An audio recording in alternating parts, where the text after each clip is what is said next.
Back to my channel. So ரொம்ப வருஷத்துக்கு அப்புறம் டிஎன்இபி தமிழ்நாடு மின்சார வாரியத்தில் வந்து பல்வேறு விதமான பணியிடங்கள் டிஎன்பிஎஸ்சி மூலிமா ரெக்ரூட் பண்ணுறதுக்கான அனௌன்ஸ்மெண்ட் வந்து தொடர்ந்து வந்துகிட்டே இருக்குது. அந்த வகையில் பார்க்கும்போது டிஎன்இபி பொறுத்தளவுக்கு assistant engineer, technical assistant, field assistant சொல்லிட்டு 3 விதமான பணியிடங்கள் கம்மிங் இயர்லேயே, ஸோ இந்த 2025ஆம் ஆண்டுலேயே வந்து ரெக்ரூட் பண்ண போகிறாங்க. ஆல்ரெடி 2 விதமான பணியிடங்களுக்கு நோட்டிஃபிகேஷன் அப்படின்றத டிஎன்பிஎஸ்சி தரப்பில் ரிலீஸ் பண்ணிட்டாங்க. So assistant engineer degree level triple E முடித்தவங்களுக்கும், அதே மாதிரி technical assistant diploma level triple E முடித்தவங்களுக்கும், ஃபீல்டு அசிஸ்டன்ட் ஸோ அடுத்ததாக வரப்போகிற ஃபீல்டு அசிஸ்டன்ட் ஐடிஐ லெவலில் ட்ரிபிள் இ முடித்தவங்களுக்குமான ஆப்பர்ச்சுனிட்டி அப்படின்றது வந்து வரப்போகுது. ஸோ இந்த 3 விதமான பணியிடங்கள் ஆல்ரெடி 2019-20 டிஎன்இபி மூலியமாக தமிழ்நாடு மின்சார வாரியத்தின் மூலியமாக டைரக்ட் ரெக்ரூட்மெண்ட்டாக எடுக்கிறதா இருந்தது. அந்த பணியிடங்கள் அதுக்கு ஆட்சி மாற்றத்துக்கு பிறகு வந்து பார்த்திங்கன்னா டிஎன்பிஎஸ்சி மூலியமாக தேர்வாணையங்களில் இணைச்சி ரெக்ரூட் பண்ணுறாங்க. ஸோ இந்த பணியிடத்தை பொறுத்தளவுக்கு அசிஸ்டன்ட் இன்ஜினியர் எலக்ட்ரிக்கல் நீங்கள் முடித்தா மட்டும்தான் வந்து இந்த அசிஸ்டன்ட் இன்ஜினியர் ட்ரிபிள் இ அந்த போஸ்ட்டுக்கு வந்து எலிஜிபிள் ஆக முடியும். ஸோ ட்ரிபிள் இ முடித்தவங்களுக்கு இது ஒரு பெரிய ஆப்பர்ச்சுனிட்டினே சொல்லலாம். கிட்டத்தட்ட வந்து ரொம்ப வருஷத்துக்கு அப்புறம் ஒரு 300 வேகன்சிஸ்க்கு மேலே அசிஸ்டன்ட் இன்ஜினியர் இபி டிபார்ட்மெண்ட்டில் வந்திருக்கு அப்படின்றப்ப நிறைய பேர் இதுக்கு வந்து அப்ளை பண்ணியிருப்பீங்க. ஸோ ப்ரிப்பரேஷன் அப்படின்றத நல்லா எஃபெக்டிவாக பண்ணுங்கள். அசிஸ்டன்ட் இன்ஜினியர் பொறுத்தளவுக்கு டிகிரி லெவல் அப்படி இருந்தாலும் கூட யூனிட் வைஸாக வந்து அவங்க கொடுத்துருக்காங்க. ஸோ இதுதான் வந்து சிலபஸ், இதை பேஸ் பண்ணி தான் நீங்கள் படிக்கணும் அப்படின்றத வந்து சொல்லியிருக்காங்க. அதே மாதிரி பல்வேறு விதமான துறைகளும் வந்து இணைச்சி டிஎன்பிஎஸ்சி மூலிமா இந்த டெக்னிக்கல் லெவலுக்கு வந்து ரெக்ரூட் பண்ணுறாங்க. ஸோ ஐடிஐ லெவலில் பார்த்தீங்கன்னா எலக்ட்ரிக்கல், ஃபிட்டர் இது மாதிரிலாம் போஸ்டிங்ஸ் வந்து டிஎன்எஸ்டிசி மூலியமாகவும் ரெக்ரூட் பண்ணுறாங்க. இது எல்லாமே அஃபிஷியல் டிஎன்பிஎஸ்சி வெப்சைட்லேயே நீங்கள் வந்து அஃபிஷியலாக தெரிஞ்சுக்கலாம்.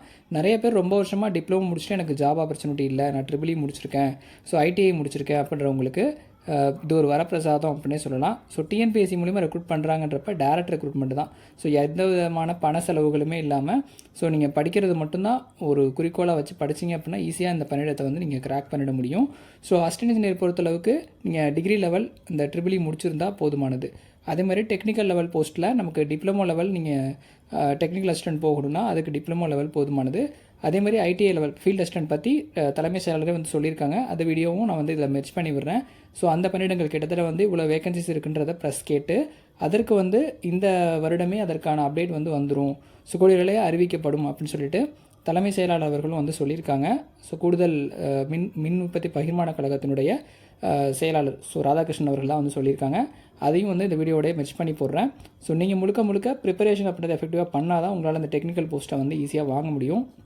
அதனால் எந்த விதமான இன்டர்வியூ இல்லாமல் உங்களுக்கு வந்து டைரக்ட் ரெக்ரூட்மெண்ட்டாக எடுக்கிறாங்க. சிங்கிள் எக்ஸாமினேஷன் வேலைவாய்ப்பு அப்படின்றது தான் வந்து இதனுடைய பெரிய தீம். ஸோ அதனால் இதை வந்து மிஸ் பண்ணிடாமல் இந்த இன்ஜினியரிங் கேண்டிடேட்ஸ் வந்து யூஸ் பண்ணி பயனடையுமாறு வந்து நம்ம சேனல் சார்பாக வந்து கேட்டுக்கிறோம். ஸோ டெக்னிக்கல் சம்மந்தமாக டெக்னிக்கல் லெவல் எக்ஸாமினேஷனுக்கு புக்ஸ் அப்படின்றது அவைலபிளாக இருக்குது. ஸோ முடிஞ்ச அளவுக்கு நம்ம வீடியோ கிளாஸஸ்லையும் இம்பார்ட்டண்டான கொஷின் தமிழ் மீடியம் ஸ்டூடெண்ட்ஸ்க்கு வந்து ரெடி பண்ணி வீடியோ மேக் பண்ணி போடுறேன். டிப்ளமோ லெவலும் சரி, ஐடிஐ லெவலுக்கும் சரி, ரெண்டுத்துக்குமே நம்ம சேனலில் வீடியோ மேக் பண்ணி போடுறேன். தொடர்ந்து வந்து ஃபாலோ பண்ணுங்கள். ஸோ சப்ஸ்கிரைப் பண்ணுங்கள், சேனலை சப்ஸ்கிரைப் பண்ணி வச்சுக்கோங்க. தொடர்ந்து வந்து அப்டேட் வந்து நம்ம சேனலே வந்து பார்த்துக்கலாம். நீங்கள் டிஸ்கிரிப்ஷனில் மெட்டீரியல் சம்மந்தமான டீல்ஸ் இருக்குது, பார்த்துட்டு நீங்கள் வந்து பர்ச்சேஸ் பண்ணிக்கலாம். ஸோ ஃபீல்ட் அசிஸ்டன்ட் சம்மந்தமாக ஒரு ப்ரெஸ் ரிலீஸ் வந்திருக்கு, அதையும் பார்த்துடலாம். அதற்கு பிறகு தலைமை செயலாளர்கள் பேசின வீடியோ ஃபுட்டேஜும் நான் வந்து இதிலே மெர்ஜ் பண்ணி போடுறேன். ஸோ இதான் வந்து ப்ரெஸ்ஸில் கொடுத்த ஒரு இன்ஃபர்மேஷன். மின்வாரியத்தில் 850 கள உதவியாளர்கள் விரைவில் நியமனம் சொல்லியிருக்காங்க. காலி பணிகளை அதிகரிக்க தொழிற்சங்கங்கள் கோரிக்கை. ஸோ இந்த ஃபீல்டு அசிஸ்டன்ட் நம்ம ஆல்ரெடி டெக்னிக்கல் அசிஸ்டன்ட் வந்து பார்த்துருந்தோம். அதையும் டிஎன்பிஎஸ்சி மூலிமா இப்போ நோட்டிஃபிகேஷன் வந்தாச்சு. அசிஸ்டன்ட் இன்ஜினியருக்குமான நோட்டிஃபிகேஷன் க்ளோஸ் பண்ணிட்டாங்க. அடுத்து இந்த டெக்னிக்கல் லெவல் போஸ்ட்டில் டிப்ளமோ லெவல் வந்து இப்போ ஓப்பனில் இருக்குது. ஸோ இது வரைக்கும் உங்களுக்கு நோட்டிஃபிகேஷன் பற்றி விவரம் தெரில அப்படின்னா டிஸ்கிரிப்ஷனில் டிஎன்பிஎஸ்சியோட லிங்க் தரேன், பார்த்துட்டு நீங்கள் அந்த நோட்டிஃபிகேஷனை படித்து பார்த்துட்டு பொறுமையாக நீங்கள் ப்ரிப்பேர் பண்ண ஸ்டார்ட் பண்ணலாம். இருக்கிற டைமை யூட்டிலைஸ் பண்ணி படித்தா கூட இந்த எக்ஸாமினேஷன் நீங்கள் வந்து கிராக் பண்ண முடியும். ஸோ அந்த லெவலில் நம்ம புக்ஸ் அப்படின்றது அவைலபிளாக இருக்குது. ஸோ டிஸ்கிரிப்ஷனில் இருக்குது. தமிழ் அண்ட் இங்கிலீஷ் மீடியம் போத்துமே அவைலபிள். ஸோ மின்சார வாரியத்தில் 850 கள உதவியாளர்கள் நியமனம் வச்சுருக்காங்க. காலி பணிகளை அதிகரிக்க தொழிற்சங்கங்கள் கோரிக்கையும் வச்சுருக்காங்க. ஸோ இதில் பார்த்தீங்கன்னா இங்கே கொடுத்துருக்காங்க பாருங்கள், டிஎன்பிஎஸ்சின்னு சொல்லிட்டு. இதனிடையே மின்சார வாரியத்தில் 510 உதவி இன்ஜினியர், ஸோ அசிஸ்டன்ட் இன்ஜினியர் 510, 600 தொழில்நுட்ப உதவியாளர் டெக்னிக்கல் அசிஸ்டன்ட் 600 வேகன்சிஸ், 300 இளநிலை உதவியாளர், 850 மதிப்பீட்டாளர், 8000 கள உதவியாளர்கள் என மொத்தம் 10,260 காலிப்பணிகள் நிரப்பப்படும் என அறிவிக்கப்பட்டது. ஆனால் நிதி பிரச்சனை காரணமாக காலிப்பணிகள் நிரப்புவதில் தாமதம் நீடித்து வருகிறது. ஸோ ஃபீல்ட் அசிஸ்டன்ட் மட்டுமே 8000 வேகன்சி இருக்குன்றதை சொல்லியிருக்காங்க. ஆனால் இப்போ ஃபில்அப் பண்ண போகிறது கம்மியான வேகன்சிஸ் தான். இந்த நிலையில் டிஎன்பிஎஸ்சி மூலம் சுமார் 850 கள உதவியாளர் தேர்ந்தெடுப்பதற்கான பணிகளை தமிழ்நாடு மின்சார வாரியம் தீவிரப்படுத்தி உள்ளது. இதற்கான அறிவிப்பு அடுத்த ஓரிரு நாட்களுக்குள் வெளியாகும் என எதிர்பார்க்கப்படுகிறது. இருப்பினும் வாரிய கூட்டத்தில் எடுக்கப்பட்ட முடிவுகளில் கள உதவியாளர் பணியிடங்கள் 8000 எண்ணிக்கையில் இருக்கும்போது வெறும் 850 பணியிடங்கள் நிரப்புவது திட்டமிட்டிருப்பதாக மின்சார வாரிய தொழிற்சங்கங்கள் குற்றம் சாட்டுகின்றன சொல்லியிருக்காங்க. பணிச்சுமைகளை குறைக்க களவுதியால் பணியாளர்களை மேலும் அதிகரிக்க வேண்டும் அப்படின்றத இவங்களும் வந்து பதிவு செஞ்சுருக்காங்க. 8000 வேகன்சி இருக்கப்போ வெறும் 850 வேகன்சிஸ்ன்றது ஒரு நியாயமான வேகன்சியாக இல்லை. ஸோ அதனால் வேகன்சிஸ் ஆட் பண்ணுவாங்க கண்டிப்பாக, அதில் எந்தவித மாற்று கருத்தும் இல்லை. ஸோ அரௌண்ட் ஒரு 2000 வேகன்சிஸ் ஆகுது, 8000 இருக்கும்போது 2000 ஃபில்லப் பண்ணுவாங்க.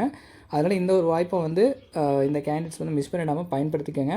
இதற்கு முன்னாடி நீங்கள் விண்ணப்பிச்சிருந்தாலும் சரி, ஹோல்ட் ஆன் வச்சுருந்தாலும் சரி, திரும்பியும் ஒரு வாய்ப்பு கிடச்சிருக்கு. ஸோ மிஸ் பண்ணிடாமல் டெக்னிக்கல் லெவலில் படிச்சிருக்கவங்களுக்கு பயன்படுத்திக்கோங்க.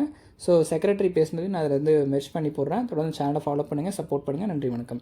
ஸோ டிஸ்கிரிப்ஷனில் மெடிசன் மாதிரி டீல்ஸ் இருக்குது, பார்த்துட்டு நீங்கள் வாட்ஸ்அப் பண்ணி புக்ஸ் வந்து பர்ச்சேஸ் பண்ணிக்கலாம். நன்றி, வணக்கம். பற்றாக்குறை உள்ள துறை என்று எல்லாருக்கும் தெரியும். இதான் முதலமைச்சர் வந்து 400 அசிஸ்டன்ட், ஏற்கனவே ஒரு 200க்கும் மேற்பட்டோர் இந்த மாதத்துல நம்ம டிஎன்பிஎஸ்சி கொடுத்துருக்காங்க. அது இல்லாம 400 ஏஇ அவங்கள வந்து டிஎன்பிஎஸ்சி நோட்டிஃபை பண்ணியிருக்காங்க. அது இல்லாம நம்மளோட ஒரு 650க்கு மேல டெக்னிக்கல் அசிஸ்டன்ட் நோட்டிஃபை பண்ணியிருக்காங்க.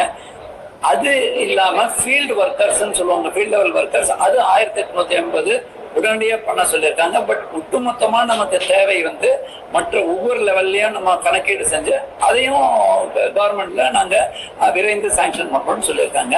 பட் ஜென்ரலா ஒரு பென்ட்லேண்ட் மாதிரி ஒரு வரலாற்று சிறப்பு மருத்துவமனை வந்து மிக விரைவில் வரும்போது முன்னாள் சுகாதார செயலர் இருக்கும். அதுவும் எனக்கு ரொம்ப ஒரு சந்தோஷமா இருக்கு. ஏன்னா எப்பவுமே ஒரு பப்ளிக் டிமாண்ட் இருக்கும். அதுல இபி மூலமா இந்த வசதி பண்ணக்கூடிய வாய்ப்பு இருக்கு. எங்களுக்கு ஒரு பெருமை.